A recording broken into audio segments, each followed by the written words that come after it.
Hello everyone, welcome to शिक्षक prep. Friends, हमारी English pedagogy की सीरीज़ चल रही थी जिसमें चैप्टर 8th का पार्ट ए तक हम लोगों ने कंप्लीट कर लिया है। आज हम डिस्कस करेंगे चैप्टर 8th का पार्ट बी। फ्रेंड्स, अभी हमारी इंग्लिश पेडागोजी की सीरीज़ चल रही है। इससे पहले हमने maths pedagogy, Hindi pedagogy and science pedagogy complete कर ली है।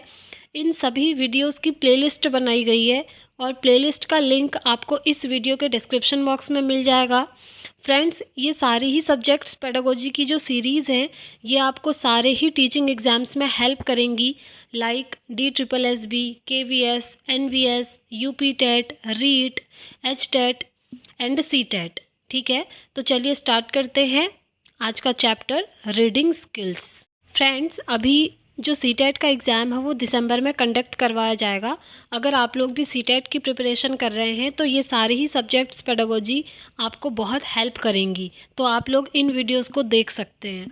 तो चलिए देखते हैं सब स्किल्स ऑफ रीडिंग की सब स्किल्स क्या हैं। इसमें सबसे पहला पॉइंट है प्रीव्यूइंग, जिसे हिंदी में कहते हैं पूर्वावलोकन।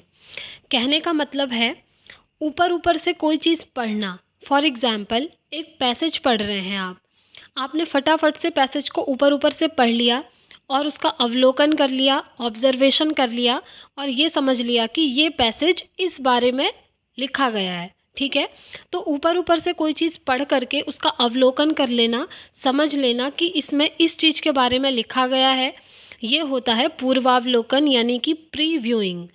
नेक्स्ट देखेंगे, नेक्स्ट आता है प्रिडिक्टिंग, जिसे हम हाइपोथेसिस भी कहते हैं।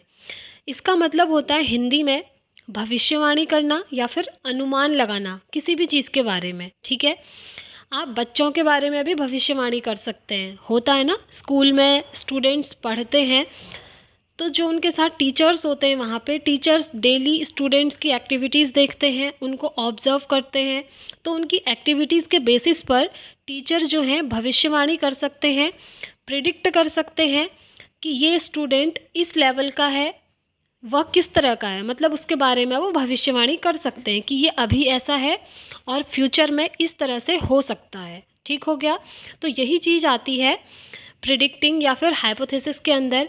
जब हम कोई भी चीज़ पढ़ रहे होते हैं तो हम अनुमान लगाते हैं उसके बारे में, एक रीज़न हम ढूंढते हैं और उस रीज़न के बेसिस पर हम अनुमान लगाते हैं या फिर गैस करते हैं किसी भी चीज़ को। ठीक है, आई थिंक आप लोग समझ गए होंगे। नेक्स्ट देखेंगे, नेक्स्ट है इन्फरिंग या कंक्लूज़न। ठीक है, इसे हिंदी में कहते हैं निष्कर्ष निकालना।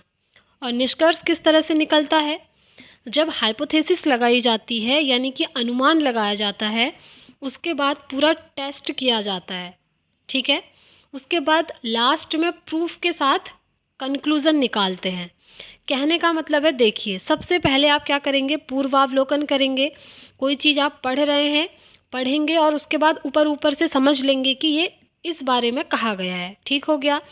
नेक्स्ट हम देखेंगे हाइपोथेसिस। हम हाइपोथेसिस लगाएंगे, अनुमान लगाएंगे किसी रीज़न के बेसिस पर। ठीक है, हम एक रीज़न ढूंढेंगे और उस रीज़न के बेसिस पर हम ये अनुमान लगाएंगे कि ये जो चीज़ हो रही है ये इस वजह से हो रही है। ठीक है, वो किसी भी चीज़ में हो सकता है, लाइक बच्चे के बारे में आप भविष्यवाणी कर सकते हैं या फिर कुछ पढ़ रहे हैं उसके बारे में भविष्यवाणी कर सकते हैं या फिर अनुमान लगा सकते हैं। ठीक हो गया। अब देखिए, अब आपने हाइपोथेसिस लगाई यानी कि अनुमान लगाया, तो अनुमान लगाने के बाद पूरा टेस्ट करेंगे और जब आपको प्रूफ मिल जाएगा तो अंत में आप क्या करेंगे, कंक्लूज़न तक पहुंच जाएंगे यानी कि निष्कर्ष तक पहुंच जाएंगे। ठीक हो गया। नेक्स्ट देखेंगे, नेक्स्ट है स्कीमिंग और उसके बाद है स्कैनिंग। फ्रेंड्स, इस वीडियो से पहले वाली जो वीडियो बनाई है चैप्टर 8th का पार्ट ए, वहाँ पर मैंने आपको अच्छी तरह से समझाया है कि स्कीमिंग क्या होती है और स्कैनिंग क्या होता है। ठीक है, तो अगर अभी तक आप लोगों ने वो वीडियो नहीं देखी है तो उसे देखिए, उसे आप लोग देखेंगे तो आपको डिटेल में समझ आ जाएगा। और यहाँ पर मैं आपको थोड़ा बहुत बता देती हूँ। देखिए, स्कीमिंग क्या होता है, मेन आइडिया या फिर जनरल आइडिया पर फोकस करना। फॉर एग्ज़ाम्पल, एग्ज़ाम में आपका पैसेज आता है CTET में, आपको पता होगा लैंग्वेज में एक पैसेज आता है, हिंदी लैंग्वेज में भी, इंग्लिश लैंग्वेज में भी। तो उस पैसेज को क्या करते हैं, अगर टाइम कम होता है तो आप लोग उसे फटाफट से पढ़ लेते हैं और फटाफट से पढ़ के ओनली ये समझ लेते हैं कि इस पैसेज में क्या कहा गया है, उस पैसेज का जनरल आइडिया ले लेते हैं आप। ठीक है, तो ये आता है स्किमिंग के अंदर। और स्कैनिंग के अंदर आता है किसी भी चीज़ को डिटेल में पढ़ना, स्पेसिफिक डिटेल्स पता करना। जैसे आप एग्ज़ाम की प्रिपरेशन करते हैं तो आप बहुत डीप में पढ़ते हैं, है ना, डिटेल में पढ़ते हैं, तो वो चीज़ आती है स्कैनिंग के अंदर। अब हम आगे बढ़ेंगे, नेक्स्ट टॉपिक देखेंगे। नेक्स्ट है डेवलपिंग रीडिंग स्किल्स। देखिए बच्चों में रीडिंग स्किल्स किस तरह से डेवलप की जा सकती हैं वो हम देखेंगे। देखिए सबसे पिक्चर बुक्स। देखिए पिक्चर बुक क्या होती हैं, आपने देखा होगा छोटे बच्चों की बुक्स देखी होंगी। ठीक है, वहाँ पर क्या होता है, सबसे पहले बच्चों को लेटर्स सिखाए जाते हैं, है ना, फिर वर्ड सिखाए जाते हैं। तो जब बच्चों को आप ABCD सिखा रहे हैं तो वहाँ पर उनकी बुक में क्या होता है, ABCD के साथ में उनकी पिक्चर्स दी होती हैं। लाइक जैसे लिखा होता है ना, A फॉर एप्पल लिखा होता है और एप्पल लिखा होता है, उसके बगल पे इस तरह से एप्पल का पिक्चर बना होता है।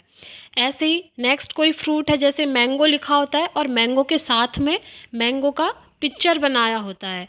ऐसे ग्रेप्स लिखा होगा, ग्रेप्स की पिक्चर बनाई होगी। तो इस तरह से छोटे बच्चों के बुक्स में ये चीज़ें होती हैं, आपने देखी होंगी पिक्चर बुक्स। जब आप लोग छोटे होंगे तो आपने भी इस तरह से पढ़ी होंगी।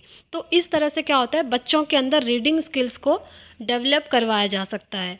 इससे रीडिंग को इंट्रोड्यूस कराया जाता है। ठीक है, कि रीडिंग किस तरह से करनी है, रीडिंग क्या होती है।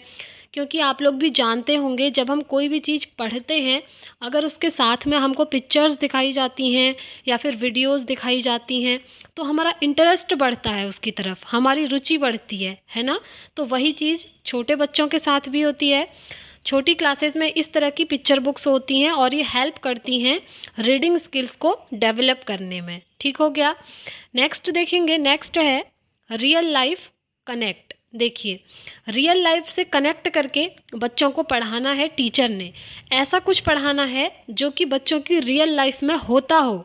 ठीक है, रियल लाइफ में बच्चों के साथ जो चीज़ें होती हैं उससे कनेक्ट करके अगर टीचर बच्चों को पढ़ाएंगे तो बच्चे बहुत इंटरेस्ट लेंगे उसको पढ़ने में। फॉर एग्ज़ाम्पल जैसे बच्चों को कोई स्टोरी पढ़ाई जा रही है, ठीक है, तो वो स्टोरी ऐसी होनी चाहिए जो उनकी रियल लाइफ से कनेक्टेड हो। लाइक कुछ एनिमल्स ले सकते हैं या फिर कुछ ह्यूमंस ले सकते हैं, कुछ प्लेसेस के नाम बता सकते हैं, इस तरह से। यानी कि ऐसी कोई स्टोरी बच्चों को पढ़ाएंगे जो बच्चों की रियल लाइफ से कनेक्टेड हो। ठीक है, ये बहुत अच्छा रहता है, इससे भी बच्चों में रीडिंग स्किल्स को डेवलप किया जा सकता है। नेक्स्ट देखेंगे चिल्ड्रंस लिटरेचर। इसे हिंदी में कहते हैं बाल साहित्य।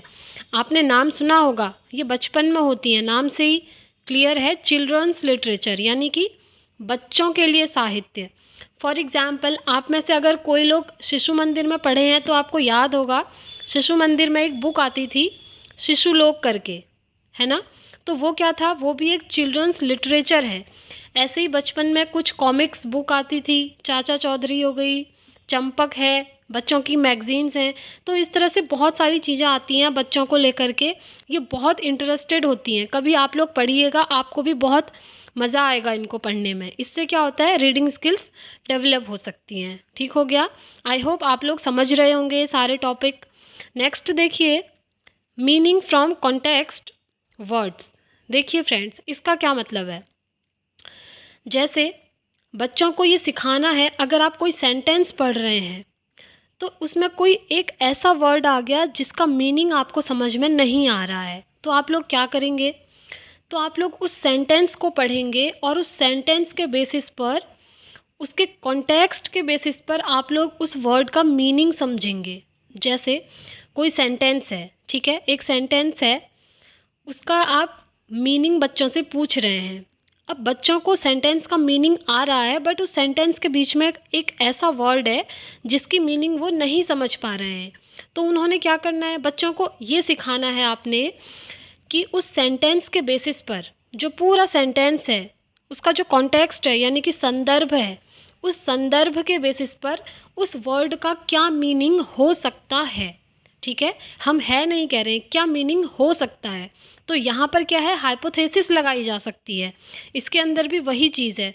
तो ये चीज़ बच्चों को सिखानी है कि अगर आपको किसी सेंटेंस में किसी वर्ड की मीनिंग समझ में नहीं आ रही है तो उस सेंटेंस के कॉन्टेक्स्ट के बेसिस पर आप लोग उस वर्ड की मीनिंग पता कर सकते हैं। ठीक हो गया।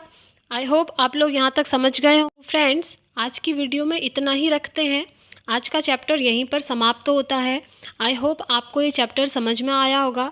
अगर वीडियो पसंद आया है तो प्लीज़ वीडियो को लाइक एंड शेयर कीजिए, चैनल को सब्सक्राइब कीजिए, बेल आइकन प्रेस कीजिए ताकि आने वाली वीडियोस की नोटिफिकेशंस आपको मिल सके। और फ्रेंड्स, अगर आप लोग चाहें तो मुझे टेलीग्राम एंड फेसबुक पर भी ज्वाइन कर सकते हैं। इनके लिंक आपको इस वीडियो के डिस्क्रिप्शन बॉक्स में मिल जाएंगे। फ्रेंड्स, 2022 में टीचिंग रिलेटेड अपडेट जानने के लिए आप इस चैनल को सब्सक्राइब कर सकते हैं। अभी सीटेट का एग्ज़ाम होने वाला है दिसंबर में। अभी फॉर्म फिलअप स्टार्ट नहीं हुए हैं। जैसे ही फॉर्म फिलअप स्टार्ट होंगे, डेट अनाउंस कर दी जाएगी तो इस चैनल के माध्यम से आपको इन्फॉर्मेशन दे दी जाएगी। तो फ्रेंड्स, बने रहिए मेरे साथ। मिलते हैं नेक्स्ट वीडियो में इंग्लिश पेडागोजी के नेक्स्ट चैप्टर के साथ। तब तक के लिए thank you, bye bye, take care, all the very best.